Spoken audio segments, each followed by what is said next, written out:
Students, हमने पिछली video में देखा कि हमने लाइंस, सबसे पहले मैंने चैप्टर का पूरा इंट्रोडक्शन दिया था आपको, फिर मैंने लाइंस एंड एंगल का एक बार इंट्रोडक्शन दिया। तो हमारी कोशिश है कि हम आपको छोटी छोटी वीडियोस में कंसेप्ट क्लैरिटी दें। ऐसा नहीं कि जस्ट आपको 2 आवर्स का या 3 आवर्स का वीडियो थ्रो किया और आपने ऐसे बोरिंग सा होके कि ठीक है देख लेंगे बाद में। तो छोटी छोटी क्लिप्स में, ताकि छोटे छोटे कंसेप्चुअल वाइज हम लोग जाएं और वो कंसेप्ट्स आपको एक एक वीडियो में ऐसे क्लियर होते रहें। ठीक है, तो ये मेरी कोशिश है। तो ये है मेरी उसी लेक्चर सीरीज का second video, lines and angles का। ठीक है, चलिए, अगर आपने वो वाला वीडियो नहीं देखा है तो प्लीज़ आप लिंक में जाइए। मैंने यहाँ पे नीचे लिंक भी मेंशन किया हुआ है प्रीवियस वीडियो का, सबसे पहले वो देखिए, क्योंकि बिकॉज हम बेसिक टू एडवांस लेवल पे जाएंगे तो पहला वीडियो देखना इंपॉर्टेंट है आप लोगों के लिए। ठीक है, चलिए, तो पहली वीडियो में मैंने डिस्कस किया था कि लाइन्स क्या है, एंगल्स क्या है, पॉइंट्स क्या है, कितने टाइप के एंगल्स होते हैं। तो अब मैं इन दोनों को अगर यहाँ पे कंबाइन करूँ, देखो मेरे पास में these are the 2 lines. First of all बच्चे, मैंने यहाँ पे ऐसा नहीं बनाया एरो, क्योंकि अगर मैं ये एरो बनाती हूँ तो मैं इसको लाइन नहीं, मैं इसको रे बोलूँगी, क्योंकि ये वन साइडेड होगा, सिर्फ एक ही डायरेक्शन में जाएगा। तो दीज आर 2 पैरेलल लाइन्स। आपको ज्योमेट्री में एक चीज़ का ध्यान रखना है हमेशा, मैंने या तो आपके क्वेश्चन में मेंशन है कि line L and line M are parallel, या फिर यहाँ पे ऐसे सिंबल बना के दिए हैं, तो आप बोल सकते हो कि these line are parallel. Geometry में कई बार ऐसा होगा कि आपको ऐसा लगेगा कि ये पैरेलल है, लेकिन अनटिल एंड अनलेस वो क्वेश्चन में मेंशन ना हो, तो जब तक क्वेश्चन में मेंशन नहीं है तब तक वो पैरेलल लाइन नहीं है। ज्योमेट्री में कई बार लगता है कि ये राइट एंगल ट्राइंगल है, बट जब तक ट्राइंगल में ऐसा कुछ बना के ना दिया जाए तब तक वो राइट एंगल ट्राइंगल नहीं है। अगर मैंने आपको ऐसा वाला ट्राइंगल बना के दिया लेकिन ये बोल दिया कि राइट एंगल ट्राइंगल है, तो है। तो ज्योमेट्री में सिर्फ फिगर पे नहीं जाना है आपको, ज्योमेट्री में आपको जो रिटन है, जो रिटन स्टेटमेंट है, उस पर थोड़ा ज़्यादा ध्यान देना है। ठीक है, तो मैंने यहाँ पे मेंशन किया line L and M are parallel lines. Parallel line का जनरली सिंबल हम ऐसे, आपको बहुत बार क्वेश्चन में ऐसा मेंशन होगा, ये जो सिंबल होता है ये आपका पैरेलल लाइंस का सिंबल है। तो L and M are the parallel line, और एक थर्ड लाइन है N, इंटरसेक्टिंग लाइन। ये इन दोनों लाइन को इंटरसेक्ट कर रही है। तो जैसे मैंने पहली वीडियो में आपसे बोला था कि 2 लाइन मैक्सिमम कितने पॉइंट पे इंटरसेक्ट कर सकती हैं, केवल मैक्स टू मैक्स 1 पॉइंट पे इंटरसेक्ट कर सकती हैं 2 लाइन एक दूसरे को। क्लियर? और मिनिमम कितने पे था? 0 पे। हो सकता है कि वो 2 लाइन, जैसे ये 2 लाइन्स है, दीज लाइन्स आर पैरेलल, तो ये तो इंटरसेक्ट हो ही नहीं रही, तो minimum is 0 and maximum is 1। Okay, तो these 2 lines are parallel and N is a intersecting line. तो यहाँ पे टोटल कितने एंगल्स फॉर्म हुए, अगर मैं आपको यहाँ पे शो करूं। अच्छा, अगर मैं बोलूं कि 2 lines how many angles can be formed, तो 2 लाइन मैक्सिमम कितने एंगल्स फॉर्म कर सकती हैं? तो मैक्सिमम के बच्चे अगर हम बात करें तो 2 line maximum 1, 2, 3 and 4, maximum 4 angles बना सकती हैं 2 लाइन। और अगर मैं मिनिमम की बात करूं तो मिनिमम हो जाएगा आपका 0 एंगल, बिकॉज हो सकता है कि ये दोनों लाइन्स आपके पैरेलल हो। तो अगर ये लाइन पैरेलल है तो एंगल फॉर्म ही नहीं होगा, मैक्सिमम 4 एंगल फॉर्म हो सकते हैं, राइट? तो 4 भी हो सकते हैं, 1 भी हो सकता है, या फिर यहाँ पे 2 एंगल भी हो सकते हैं, 3 एंगल भी हो सकते हैं। तो मैक्सिमम 2 लाइन 4 एंगल फॉर्म करेंगी और मिनिमम 0। तो यहाँ पे मेरी 2 लाइन इंटरसेक्ट कर रही है, तो how many angles are formed? 1, मैंने जस्ट नाम दिया 1, 2, 3, 4, 5, 6, 7 एंड 8। टोटल यहाँ पे 8 एंगल्स फॉर्म हुए, 4 एंगल्स लाइन M से और 4 एंगल लाइन M से। क्लियर? तो अब ये जो एंगल्स फॉर्म हुए हैं, तो यहीं पे मैं डिस्कस करूंगी और एक्सप्लेन करने का कोशिश करूंगी कि आपके वर्टिकल अपोजिट एंगल क्या होते हैं, कोरस्पॉन्डिंग एंगल्स क्या होते हैं। तो ध्यान से समझना इसको, ठीक है? चलिए, तो फर्स्ट एंगल की बात करते हैं। फर्स्ट एंगल मैंने यहाँ पे लिखा एंगल 1 और एंगल 3। आप लोग सोचना, मेरे यहाँ पे लिखने से पहले आप लोग माइंड में रिवाइज कर लेना हो कि कौन से वाले एंगल्स की बात कर रही है मैम। तो मैं यहाँ पे पूछना चाहूंगी आपसे कि angle 1, angle 3, angle 2 and angle 4, and यहाँ पे एंगल 5, एंगल 7, एंगल 6 और एंगल 8। सोचो इन दोनों में क्या रिलेशन है और इन एंगल्स का नाम क्या है। जस्ट थिंक अ मोमेंट कि ये जो एंगल्स है इनमें रिलेशन क्या होगा और इनका नाम क्या है। आई नो बहुत सारे बच्चों ने सोच भी लिया होगा, मुझे मालूम है, ठीक है।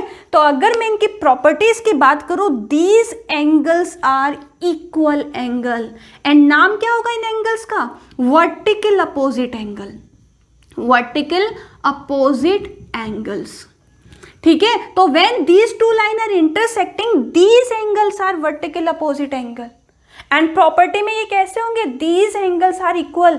ट्राइंगल में, क्वाड्रिलेटरल में, सर्कल में, कॉर्ड्स में, ये बहुत इंपॉर्टेंट, ये बहुत बार यूज होगा वर्टिकल अपोजिट एंगल, ठीक है। तो यू हैव टू रिमेंबर कि vertical opposite angles are equal in nature, clear, ठीक है। तो देखो यहाँ पे these two line are intersecting, one angle 1 और एंगल 3, तो these angle are vertical opposite angles and equal in nature.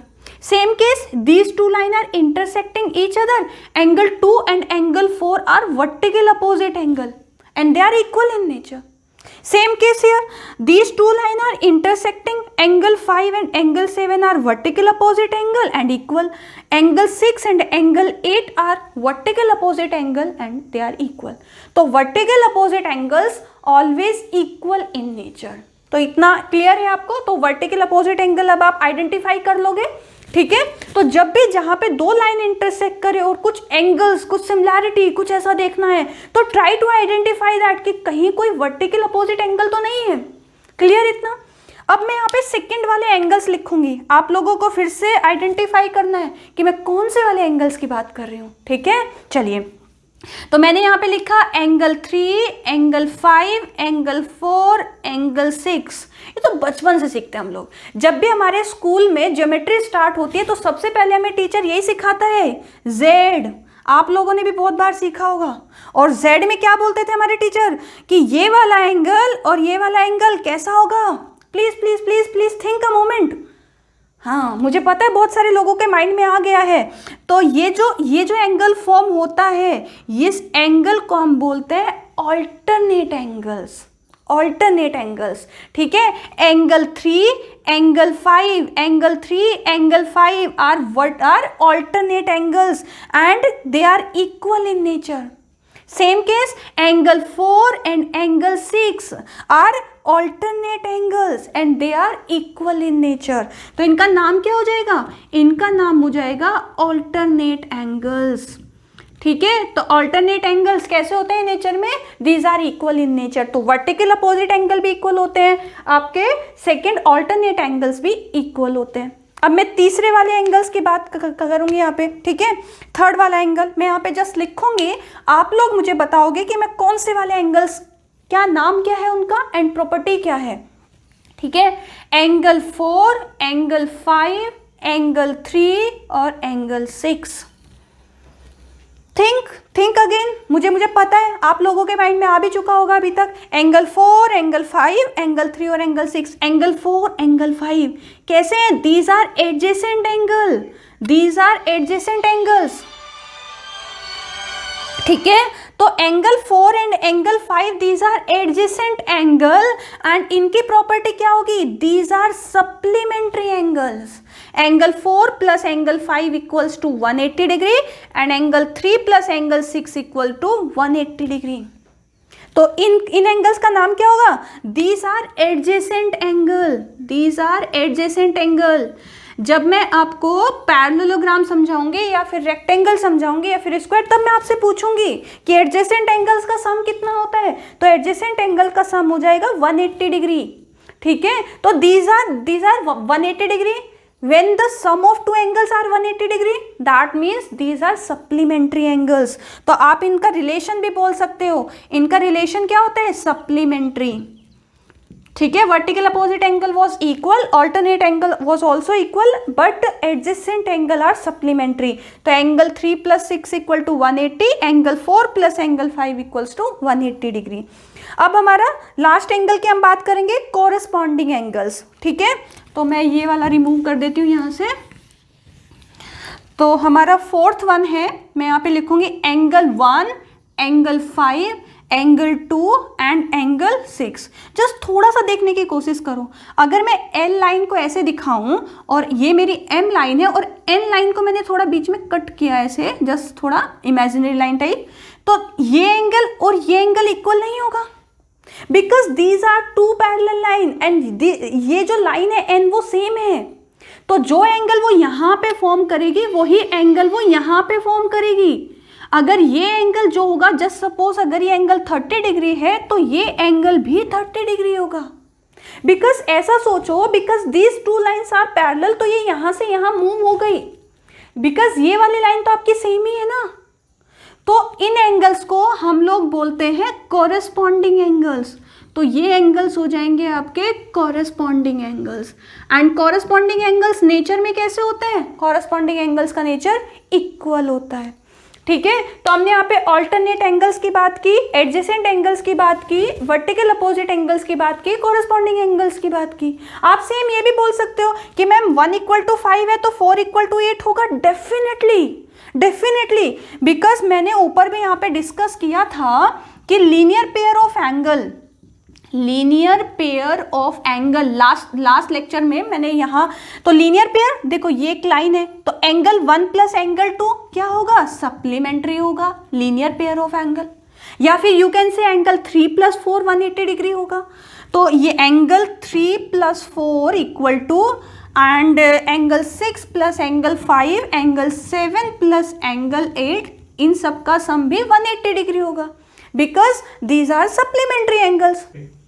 ठीक, तो मेरे ये हो गए लीनियर पेयर ऑफ एंगल्स। अच्छा, ऐसा तो नहीं है ना कि आपको ये एंगल शो ना हो रहे हो। देखो this angle, this is 1, this is 2, 3, 4, 5 and 6, 7 and 8 and it will be better कि अगर आप मेरे साथ साथ एक अपने एंगल्स, अपनी लाइंस ड्रॉ करो, उसमें एंगल रिप्रेजेंट करो, और जैसे जैसे मैं समझाती जा रही हूँ तो आप अपनी लाइंस में, अपने एंगल्स में ढूंढो कि मेरे वाले कौन से कॉरेस्पॉन्डिंग एंगल्स हैं। ठीक है, तो उससे आपको और ज़्यादा अच्छे से समझ में आएगा। ठीक है, क्लियर? तो ये हो गया हमारा लीनियर पेयर ऑफ एंगल। अब आप यहाँ पे ऐसा भी बोल सकते हो कि मैम कॉरेस्पॉन्डिंग एंगल में 4 and 8 आएगा। Yes, definitely because 1 corresponding to 5, तो एंगल 4 and एंगल 8 भी तो कॉरेस्पॉन्डिंग एंगल होंगे ना। तो आप डेफिनेटली बच्चे यहाँ पे लिख सकते हो angle 4 and angle 8 is also corresponding angles and they are also in equal in nature. ठीक है, सेम केस 3 and 7 वो भी आप लिख सकते हो। तो अंडरस्टूड है कि हमारे ये आपके कॉरेस्पॉन्डिंग एंगल्स हैं। अब समटाइम्स स्टूडेंट इसमें भी क्लासिफिकेशन करता है ऑल्टरनेट एंगल्स में कि मैम हमने तो ये भी देखा है alternate interior angle and alternate exterior angle.